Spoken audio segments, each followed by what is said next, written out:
গুৱাহাটীৰ ভয়ংকৰ বান পৰিস্থিতিৰ সন্দৰ্ভত নগাঁৱত প্ৰতিক্ৰিয়া প্ৰকাশ কৰিলে ৰাইজৰ দলৰ সভাপতি অখিল গগৈ।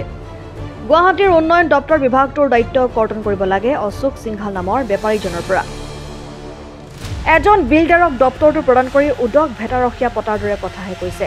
ৰঙা পানীৰ ওপৰত গৱেষণা কৰিবলৈ ৰাইজে অশোক সিংঘালক মন্ত্ৰী পতা নাছিল। কাজিৰঙাৰ পঞ্চতাৰকাযুক্ত হোটেল নিৰ্মাণ সন্দৰ্ভত প্ৰতিক্ৰিয়া প্ৰকাশ বিধায়ক অখিল গগৈৰ। কাজিৰঙাত পঞ্চতাৰকাযুক্ত হোটেল নিৰ্মাণ কৰিব লাগে নে নালাগে সেই সন্দৰ্ভত অতি সোনকালে এক ৰাজহুৱা শুনানি গ্ৰহণ কৰিব লাগে। কংগ্ৰেছৰ সৈতে মিত্ৰতাৰ সন্দৰ্ভত মন্তব্য অখিল গগৈৰ। কাইলৈ কংগ্ৰেছৰ সৈতে এক বৈঠকত মিলিত হ'ব লুৰিণজ্যোতি গগৈ আৰু অখিল গগৈ। উপ নিৰ্বাচন আৰু পঞ্চায়ত নিৰ্বাচন একেলগে খেলিব লাগে সকলোৱে। মুছলমানক মাটি বিক্ৰী কৰিব নোৱাৰা প্ৰসংগত মুখ্যমন্ত্ৰীক সমালোচনা বিধায়ক অখিল গগৈৰ। এনেকুৱা কথা ভাৰতৰ ইতিহাসত কোনো ঠাইতে নাই। এয়া অসাংবিধানিক বিভাজনৰ ৰাজনীতি। আমাৰ মুখ্যমন্ত্ৰী আৰু প্ৰধানমন্ত্ৰীয়ে শ্বেখ হাছিনাৰ ঘটনাৰ পৰা শিক্ষা লোৱা উচিত, এই মন্তব্য কৰে অখিল গগৈয়ে।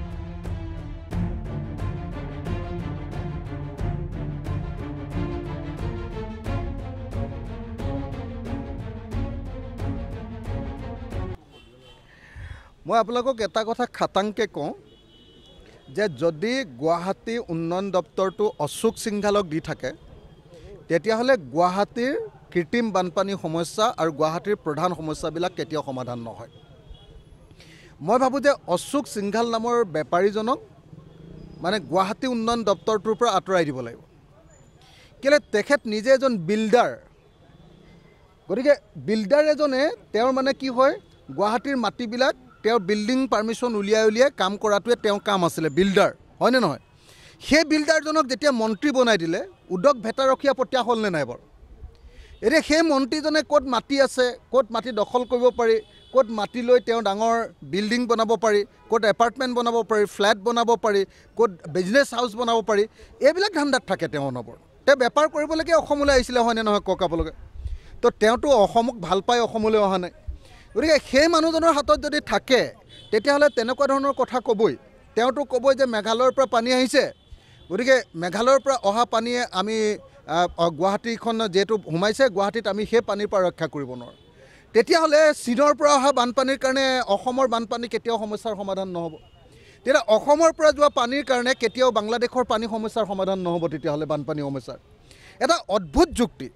আনহাতে একেটা সময়তে আমি দেখিবলৈ পাইছোঁ যে এই গোটেই বানপানী গোটেই ঘটনাটোৰ কাৰণে আজি জগৰীয়া কৰিছে বিজেপি দলৰ ৰাজ্যিক সভাপতিজনে, কলিতা ডাঙৰীয়া, কি নাম আছিলে আমাৰ ভৱেশ কলিতা ডাঙৰীয়া। ভৱেশ কলিতা ডাঙৰীয়াই কৈছে যে গুৱাহাটীৰ মানুহৰ গাতহে দুখ বোলে গুৱাহাটীত এনেকুৱা কৃত্ৰিম বানপানী হোৱাৰ কাৰণে। গুৱাহাটীৰ কৃত্ৰিম বানপানীৰ কাৰণে কেৱল আৰু কেৱল বিজেপি চৰকাৰৰ গাত দুখ। কাৰণ বিজেপি চৰকাৰে যেতিয়া শাসনলৈ আহিছিলে তেতিয়াই তেওঁলোকে প্ৰতিশ্ৰুতি দিছিলে যে প্ৰথমতেই তেওঁলোকে গুৱাহাটী কৃত্ৰিম বানপানী সমস্যাৰ সমাধান কৰিব। তেওঁলোকৰ প্ৰথম আৰু প্ৰধান প্ৰতিশ্ৰুতি আছিলে গোটেই অসমৰ বানপানী সমস্যাৰ বানমুক্ত অসম তৈয়াৰ কৰা আৰু গুৱাহাটীত বানমুক্ত গুৱাহাটী তৈয়াৰ কৰা, এইটো আছিলে তেওঁলোকৰ প্ৰতিশ্ৰুতি। সেই প্ৰতিশ্ৰুতি তেওঁলোকে পূৰণ কৰিব পৰা নাই। এতিয়া তেওঁলোকে য'তে ত'তে অপৰিকল্পিতভাৱে য'তে ত'তে কিছুমান ডাঙৰ ডাঙৰ আপোনাৰ এনেকুৱা ধৰণৰ অভাৰব্ৰিজ বনাইছে। যি অভাৰব্ৰিজবিলাক বনাওঁতে মই কৈছিলোঁ যে এইবিলাক কমিশ্যন খাবলৈ বনাইছে। মই বনাওঁতে কৈছিলোঁ যে এই অভাৰব্ৰিজবিলাকত লাষ্টত যেতিয়া কৃত্ৰিম বানপানী হ'ব মানুহবিলাক ওপৰত ৰ'বলৈহে জুৰিব। এইবাৰ আপোনালোকে নিজে দেখিলে অকল সেই কামটোৰ কাৰণে অভাৰব্ৰিজবিলাক হৈছে। যিমান অভাৰব্ৰিজ হৈছে সিমানেই বানপানীৰ প্ৰকোপটো বৃদ্ধি পাইছে। ইয়াৰ বিপৰীতে গুৱাহাটীত কি কৰিব লাগিছিলে? ইয়াৰ বিপৰীতে গুৱাহাটীত এটা প্লেন কম্প্ৰেহেনচিভ ড্ৰেইনেজ প্ৰজেক্ট এটা, পানী ক'ৰ পৰা আহিব, সেই পানী কোন পথেৰে যাব আৰু ক'ত পৰিবগৈ, তাৰ এটা টোটেল প্লেনিঙৰ প্ৰয়োজন আছিলে। সেই কামটো তেওঁলোকে কৰা নাই। সেইটো হয় মানে আপোনালোকে চাওক যে আটাইতকৈ দক্ষ মন্ত্ৰী বুলি কয় হিমন্ত বিশ্ব শৰ্মাই গুৱাহাটী প্লেনিঙৰ আটাইতকৈ বেছি দীঘলীয়া মন্ত্ৰী আছিলে হয়নে নহয়? তেওঁতো ফেইল।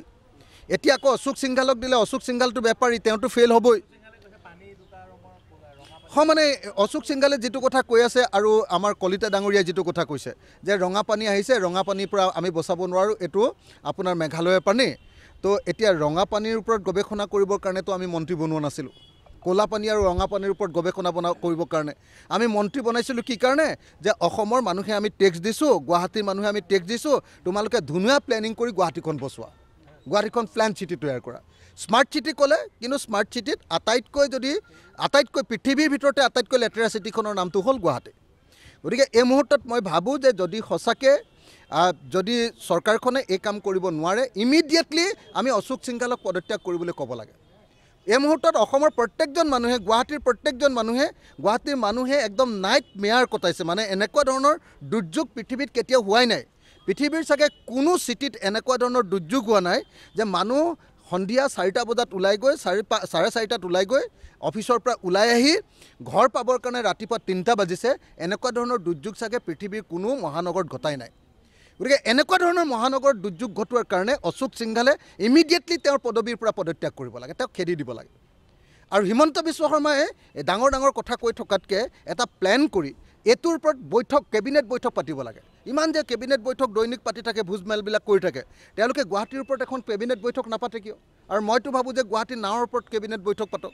তেওঁলোকে বহুত ফেশ্বন শ্ব' কৰি থাকে ন, মানে ফেৰিয়াৰ ওপৰত। এতিয়া আচলতে অসমৰ গুৱাহাটীত মানে কেবিনেট বৈঠক পাতিব লাগে নাৱৰ ওপৰত। আপোনালোকে দৃশ্যটো মনত আছেনে? এই যে JCB এখনে যে এনেকৈ JCB এখনত যে ডেকা গাভৰু এসোপাক তুলি লৈ এই যে গুৱাহাটীত যে এনেকৈ ঠেলি লৈ গৈছিলে, সেই তেনেকুৱা JCB বা ফকলেন এখনৰ ওপৰতে আচলতে হিমন্ত বিশ্ব শৰ্মাই এতিয়া গুৱাহাটীৰ বানপানী সমস্যাৰ সমাধান কৰিবৰ কাৰণে আচলতে কেবিনেট বৈঠক পাতিব লাগে। পৰিস্থিতি এনেকুৱা এতিয়া। গতিকে এই মুহূৰ্তত মই BJP চৰকাৰক নিন্দা কৰিছোঁ, তেওঁলোকে তেওঁলোকৰ প্ৰতিশ্ৰুতি ৰক্ষা নকৰাৰ কাৰণে। আৰু অতি সোনকালে কেবিনেট বৈঠক পাতি তেওঁলোকে এটা কম্প্ৰেহেনচিভ ডেইনেট প্ৰজেক্ট ল'ব লাগে আৰু লগতে এই গোটেই বিষয়টোৰ আলোচনা কৰিবৰ কাৰণে অসম বিধানসভাৰ বিশেষ অধিৱেশন আয়োজন কৰিব লাগে।